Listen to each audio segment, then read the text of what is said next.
Ուժեղ Հայաստանը ներկայացրեց սպասվող խորհրդարանական ընտրություններում դաշինքի ամբողջական ցուցակը։ Ավելի վաղ հրապարակված առաջին 30-յակում փոփոխություններ չկան։ Ցուցակը գլխավորում է Նարեկ Կարապետյանը, նրան հաջորդում են Արամ Վարդևանյանն ու Գոհար Մելոյանը։ Ուժեղ Հայաստանի համագումարի ընթացքում, որտեղ էլ ներկայացվեց ամբողջական ցուցակը, դաշինքն իր կազմում ավելի վաղ ընդգրկված քաղաքական ուժերի հետ համատեղ ապրելու երկիր կուսակցության հետ ստորագրեց հուշագիր, միավորելով քաղաքական, կազմակերպչական եւ մարդկային ներուժը։ Կուսակցության համահիմնադիր Մեսրոպ Առաքելյանն էլ ներկայացրեց Ուժեղ Հայաստանին միանալու ապրելու երկրի դրդապատճառները։ Մենք համոզված ենք, որ Սամվել Կարապետյանը, ով ունի բացառիկ ներդրում Հայաստանի եւ Արցախի կյանքում, չի խնայելու ոչինչ մեր հայրենակիցների վերադարձի հարցում։ Եվ որպես ապագա իշխանություն, եւ որպես հայորդի, ում համար ազգային արժանապատվությունը եւ հայրենասիրությունը անձնական առաջնահերթություններ են։ Կան էլի քաղաքական ուժեր, որոնց հետ համագործակցության քննարկումները ընթանում են։ Լրագրողներին էլ հայտնեց Ուժեղ Հայաստանի խորհրդի անդամ Նարեկ Կարապետյանը։ Պետք է մենք ունենանք այնպիսի ուժերի հետ դաշինք, այնպիսի ուժերի հետ համագործակցություն, որոնք պատասխանատվություն չեն կրում այսքան ժամանակ Հայաստանում տեղի ունեցող իրադարձությունների համար։ Որևէ պատասխանատվություն նոր ուժերի հետ։ Այսքան լուսավորն ու հակը կրում են պատասխանատվությունից։ Իմ կարծիքով կուսակցությունները, որոնք նոր են, ավելի մենք ազատ կլինենք, ժողովուրդը տեսել է արդեն բոլոր ուժերի ներկայացուցիչներին իշխանության ղեկին։ Կարապետյանը նաև մեկնաբանեց Նիկոլ Փաշինյանի ընդդիմադիր որոշ ուժերի որպես մեկ միավոր ներկայացնելու մոտեցումը։ Կարապետյանը նոր գործիչ է, ով միակն է, որ չունի պատասխանատվություն Հայաստանում մինչև այս եղած բոլոր դեպքերի համար, ով միակն է, ով միայն օգնել է Հայաստանին եւ չունի որևէ պատասխանատվություն եւ առաջարկում է ելք այս ջրբաժանից ամենաանվտանգ եւ ամենաբարեկեցիկ ելքը։ Դաշինքի նախընտրական ցուցակի ամբողջ ցանկը օրենքով սահմանված կարգով կենտրոնական ընտրական հանձնաժողով կներկայացվի վաղը։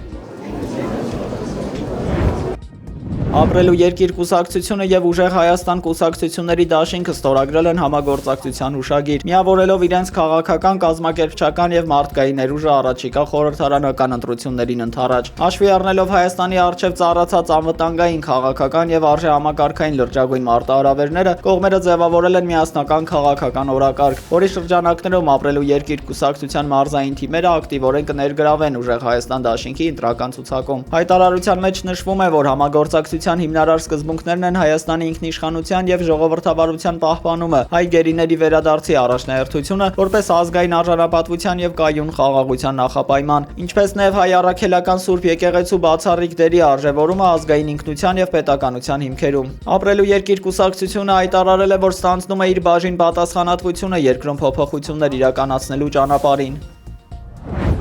Նիկոլ Փաշինյանը հանդիպել է Կովկասում եւ Կենտրոնական Ասիայում ՆԱՏՕ-ի հատուկ ներկայացուցիչ Քևին Համիլթոնի հետ։ Պաշտոնական հաղորդագրության համաձայն այս շփումների նպատակը տարածաշրջանային անվտանգության եւ կայունության ամրապնդումն է։ Բանակցությունների սեղանին են հայտնվել նաեւ Հայաստան-ՆԱՏՕ փոխգործակցության վերաբերյալ հարցեր։ Փաշինյանն արևմտյան կառույցների աջակցությունը համարել է պետության ինստիտուցիոնալ դիմակայունության բարձրացման գլխավոր պայման։ Քևին Համիլթոնը նշել է, որ ՆԱՏՕ-ն կարևորում է Հայաստանի հետ գործընկերությունը եւ պատրաստ է շարունակել համագործակցությունը փոխադարձ հետաքրքրություն ներկայացնող ոլորտներում։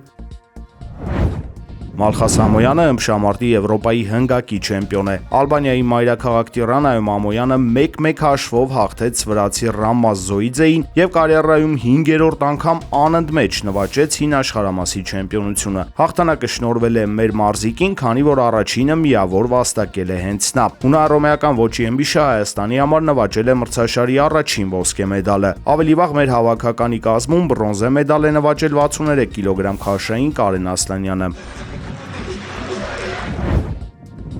Իրանական բանակցային թիմը հայտնել է, որ չի մասնակցելու չորեքշաբթի կայանալիք բանակցություններին, հաղորդել է Թասնիմ գործակալությունը։ Պատճառը ԱՄՆ-ի ձեռք բերված պայմանավորվածությունների խախտումն է։ Աղբյուրը նշել է, որ ամերիկյան կողմը ամբողջությամբ խախտելով իր պարտավորությունները հրաժարվել է ստիպել իսրայելական կողմին հրադադար հաստատել Լիբանանում, եւ այս քայլը մի քանի օրով լուրջ խոչընդոտներ է ստեղծել բանակցությունների համար։ Բացի այդ, Իսլամաբադում բանակցությունների հենց առաջին փուլում ամերիկացիները առաջ են քաշել բազմաթիվ չափազանցված որոնք իրականում խախտել են այդ նախնական բանակցային շրջանակները, եւ սա ամբողջությամբ փակուղի է գցել բանակցությունների առաջին փուլը։ Եվրամիության երկրները համաձայնել են ընդլայնել պատժամիջոցները Իրանի դեմ, ներառելով նրանց, ովքեր պատասխանատու են Հորմուզի նեղուցի արգելափակման համար, հայտարարել է Եվրամիության արտաքին քաղաքականության պատասխանատու Կայա Կալասը։ Նա նաև ընդգծել է, որ Լյուքսեմբուրգում կայացած հանդիպման ժամանակ խնդրել է Եվրամիության արտգործնախարարներին հզորացնել ԵՄ ռազմածովային առաքելությունը Մերձավոր Արևելքում, որը ներկայումս պաշտպանում է նավերը Կարմիր ծովում Եմենի Հութի ապստամբների հարձակումներից։ Հեզբոլահը հրթիռակոծել է իսրայելական զորքերը հարավային Լիբանանում, հայտնում են իսրայելական բանակից։ Նույն աղբյուրը նաև նշում է, որ լիբանանյան իրանամետ Հեզբոլահը մի քանի հրթիռ է արձակել հարավային Լիբանանում գործող իր զորքերի ուղղությամբ, ինչը որակվում է որպես հրադադարի համաձայնագրի կոպիտ խախտում։ Ցախալը նաև հավելել է, որ Իսրայելի հյուսիսային համայնքներում տագնապային ազդանշանները հավանաբար միացել են Լիբանանից արձակված անօդաչու թռչող սարքի որսման պատճառով, նախքան դրա Իսրայելի տարածք մտնելը, ուղղելով հնարավոր սխալ նույնականացման մասին ավելի վաղ տարածված հաղորդագրությունները։ Հեզբոլայի կողմից այս լուրերը առայժմ չեն մեկնաբանում։